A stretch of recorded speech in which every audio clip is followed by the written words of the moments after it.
आज हम बात करेंगे कैंसर के बारे में। चलिए देखते हैं क्या होता है। Cancer is a group of diseases involving abnormal cell growth with the potential to invade और spread to other parts of the body. जो कैंसर होता है ये ग्रुप ऑफ डिसीज़ होता है जो कि एबनॉर्मल सेल ग्रोथ को इन्वॉल्व करता है और यह एक पार्ट से दूसरे पार्ट में बॉडी के भी जा सकता है, स्प्रेड कर सकता है बॉडी में। They they form a substance of neoplast tumour, जो कि एक ट्यूमर को फॉर्म करता है, जो कि ट्यूमर बनाता है। जिसमें एक some commonly terms used cancer related terms are, मतलब कि जो कुछ जो टर्म्स होते हैं कैंसर में वो यूज किए जाते हैं, वो इस प्रकार हैं। जैसे कि न्यूप्लाज्म आर ट्यूमर, मतलब कि न्यूप्लाज्म जो होता है ये ट्यूमर होता है, इसे न्यूप्लाज्म और ट्यूमर दोनों कहते हैं। तो a mass of cells that are growing abnormally in the body as the result of a disease. Neoplasm may be two types. ये जानते हो क्या था, ये सेल्स होती हैं जो कि abnormally ग्रोथ करती हैं बॉडी के अंदर, वो फॉर्म करती हैं इस डिसीज़ को, ट्यूमर को फॉर्म करती हैं। तो ये न्यूप्लाज्म जो होता है, ट्यूमर जो होता है, ये दो टाइप का होता है। एक होता है बिनिग्न ट्यूमर, एक होता है मेलिग्नेंट। तो बिनिग्न क्या होता है? It is a non cancerous cellular growth which does not invade the nearby tissues. ये जो ट्यूमर होता है ये नॉन कैंसरस होता है, सेल्स का होती हैं, ठीक है, जो कि जो टिश्यूज़ होते हैं उसमें बढ़ता नहीं है कैंसर, ठीक है। होता है मेलिग्नेंट ट्यूमर।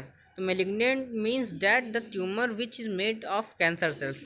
मेलिग्नेंट जो मेलिग्नेंट जो वर्ड है इसका मीन्स क्या होता है कि ये बनता है कैंसर सेल्स जो होती है उनसे बनता है। And it can invade near by tissues, और ये फैलता है या फैल सकता है, जो आसपास के टिश्यू उसमें फैल जाता है। And malignant tumours further classify into, जो मेलिग्नेंट ट्यूमर होता है ये कई टाइप का होता है। जैसे कि पहला कौन सा है? Solid tumour. Solid tumour an abnormal mass of tissue that usually does not contain liquid areas. जो सॉलिड ट्यूमर जो होते हैं ये एक एबनॉर्मल मास होता है टिश्यूज़ का, जो कि जिसमें लिक्विड जो होता है वो कंटेन नहीं किया होता है, ये सॉलिड पूरा होता है। फिर होता है हिमाटोलॉजिकल कैंसर। तो it is the cancer of blood and lymphatic tissues. तो हिमाटोलॉजिकल जो कैंसर होता है ये ब्लड का कैंसर होता है और लिम्फेटिक टिश्यूज जो होते हैं उनका कैंसर होता है। फिर सेकंड आता है कार्सिनोजेनेसिस। कार्सिनोजेनेसिस क्या है देखते हैं। इसे ट्यूमरोजेनेसिस भी कहते हैं, ठीक है। It is a multi step process which begins with the conversion of a single normal sales into A cancer cells. मतलब कार्सिनोजेनेसिस एक प्रोसेस होती है जिसमें जो सिंगल नॉर्मल सेल जो होती है वो चेंज होती है एक कैंसर सेल में। देखिए एक नॉर्मल सेल कैंसर सेल में जो चेंज होगी उसमें जो भी जितने भी प्रोसेस होंगे, जितने भी स्टेप्स होंगे, मल्टी स्टेप प्रोसेस होता है, इसमें जितने स्टेप होंगे वो कैंसरोजेनेसिस कहलाता है। फिर आता है metastasis. It is a process in which the tumour spread to site away from the origin. मतलब कि ये एक प्रोसेस है जिसमें ट्यूमर जो होता है वो शरीर में क्या ओरिजिन जो जहाँ से पैदा होता है, साइट जो होती है उसकी, वहाँ से मतलब स्प्रेड फैलता है। The tumour at the secondary site are known as metastatic tumour. लेकिन जो उसकी दूसरी साइड जहाँ पे वो ग्रोथ करेगा, दूसरी जगह पे जहाँ पे वो ग्रोथ करेगा उसे मेटास्टेटिक ट्यूमर कहते हैं, ठीक है। टाइप्स ऑफ कैंसर, की कैंसर के टाइप्स क्या होते हैं? तो cancer are named for the area in which they begins and the type of cells they are made of. मतलब कि कैंसर जो होता है वो जहाँ पे वो कैंसर होता है उससे जाना जाता है, और जहाँ पे वो होता है या फिर जिस टाइप की सेल्स हैं उससे जाना जाता है। Even if they spread to other parts of the body, चाहे वो दूसरे पार्ट में भी स्प्रेड हुआ हो। For example a cancer that begins in the lungs. कि जो कैंसर एक एग्जांपल के लिए, जैसे कि वो कोई कैंसर है जो कि लंग्स में शुरू हुआ लेकिन वो स्प्रेड करके लीवर में चला गया, ठीक है, लेकिन फिर भी वो लंग कैंसर ही जाना जाएगा। जैसे कोई कैंसर था, हमारे लंग में कैंसर था, लेकिन वो बढ़ा और वो जाके लंग में हो गया। लीवर में था फिर वो लंग में हो गया, हम लंग में था लेकिन वो लीवर में चला गया, तो क्या चलेगा? लंग कैंसर ही कहलाएगा वो, ठीक है। तो फर्स्ट क्या होता है? पहला होता है कार्सिनोमा। तो it is a cancer that start in the skin और the tissues that line other organs. मतलब कि जो कार्सिनोमा होता है ये कैंसर जो होता है ये स्किन कैंसर होता है, इसे स्किन कैंसर भी कहते हैं। स्किन में हो जाता है, टिश्यूज़ में हो जाता है, जो कि ऑर्गन्स के ऊपर होता है। फिर होता है sarcoma. It is a cancer of connective tissues as bone, muscle, cartilage and blood vessels. जो सार्कोमा जो होता है ये कनेक्टिव टिश्यू में होता है, जो कनेक्टिव टिश्यू होती है बॉडी के उसमें होता है, जैसे कि बोन होती है, मसल होती हैं, कार्टिलेज होती हैं एंड ब्लड वेसल्स होती हैं। फिर नंबर 3 पे आता है ल्यूकेमिया। तो leukaemia it is a cancer of bone marrow, ये बोन मैरो में हो जाता है। ये ल्यूकेमिया जो कैंसर होता है बोन मैरो में होता है। In which it create abnormal blood cells, मतलब कि इस कैंसर में जो बोन मैरो होता है जो कि अफेक्ट होता है कैंसर से, ल्यूकेमिया से बोलते हैं, वो अब नॉर्मल सेल्स बनाता है, जैसे कि टेढ़ी हो जाएंगी, कोई लॉन्ग हो जाएंगी, लंबी हो जाएंगी, ऐसी सेल्स बनाता है। ठीक है। फिर आता है लिम्फोमा और माइलोमा और the cancer of the immune system, मतलब कि जो हमारा इम्यून सिस्टम होता है जब इसमें कैंसर होता है तो वो लिम्फोमा या फिर मायोमा। इटियोलॉजी देखते हैं क्या होती है। There are some etiological factors are as follows, मतलब कि यह कुछ इटियोलॉजिकल फैक्टर्स होते हैं, जैसे कि वायरस हो गया, जीन एंड क्रोमोसोमल एबनॉर्मलिटीज़ हो गई हैं, फिर हेरिडिटी फैक्टर्स हो जाते हैं, फिर फेलियर ऑफ इम्यून सिस्टम का फेलियर हो जाता है एंड अदर फैक्टर्स, और कुछ और सारे हो जाते हैं फैक्टर्स। तो पहले देखते हैं हम वायरस। तो these agent cause many cancers and are easily transmitted from one animal to another by direct of और इनडायरेक्ट कॉन्टैक्ट, लेकिन बहुत सारे वायरस होते हैं जो कि कैंसर को फॉर्म मतलब कॉज करते हैं। ठीक है।